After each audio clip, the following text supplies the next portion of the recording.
종교시설을 중심으로 한 집단 감염이 계속되고 있는 가운데 어제 하루 신규 확진자 수는 다시 700명대로 늘었습니다. 여기에 변이 바이러스 확산 속도도 함께 빨라지고 있어 우려가 커지고 있습니다.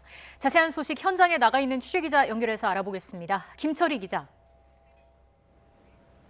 네, 서울 송파구에 있는 한 교회에 나와 있습니다. 네, 먼저 그곳 상황부터 자세히 전해주시죠. 네, 제 뒤로 보이는 송파구 교회에서 첫 확진자가 나온 것은 지난 10일입니다. 현재 교회 문 앞에는 집합금지 안내문이 붙어 있는데요. 지자체는 지난 13일부터 오늘까지 2주 동안 해당 교회를 폐쇄했습니다. 지자체는 해당 조치를 연장할 수 있는지 검토하고 있습니다.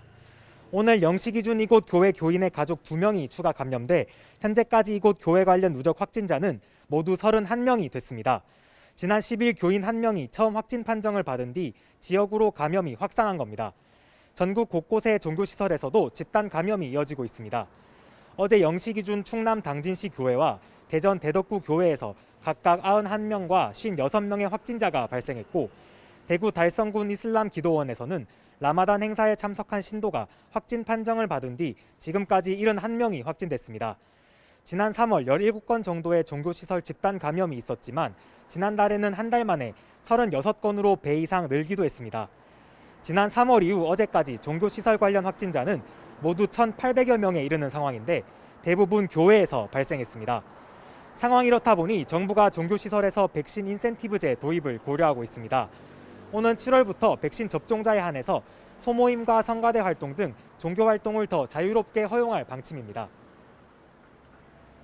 네, 이런 상황에서 변이 바이러스도 빠르게 퍼지고 있죠. 네, 그렇습니다. 변이 바이러스 확산 속도가 심상치 않습니다.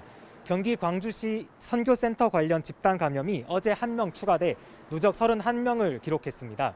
그중 3명은 영국발 변이 바이러스에 감염된 것으로 알려졌는데요. 최근 일주일 동안 277건의 변이 바이러스 감염 사례가 나와 지난주보다도 30명이 늘기도 했습니다. 또 확진자 가운데 무작위로 뽑아 확인했더니 36%가 변이 바이러스에 감염된 것으로 나오기도 했습니다. 일주일 만에 14%포인트가 높아진 수치입니다. 지난해 10월 이후 현재까지 확인된 변이 바이러스 감염 사례는 모두 1,390건입니다. 이 가운데 영국 변이 바이러스가 1,147건으로 가장 많았고 남아공, 인도, 브라질 순이었습니다. 방역 당국은 변이 바이러스 발생과 전파 상황을 면밀하게 살피고 선제적 검사 대상을 늘리는 등 관리 감독 강화 조치를 계속하겠다고 밝혔습니다. 이와 함께 아직은 긴장을 풀 때가 아니라며 비대면 종교 활동, 마스크 착용과 적정 인원 관리 등 기본적인 수칙 준수를 당부했습니다. 지금까지 서울 송파구에서 YTN 김철희입니다.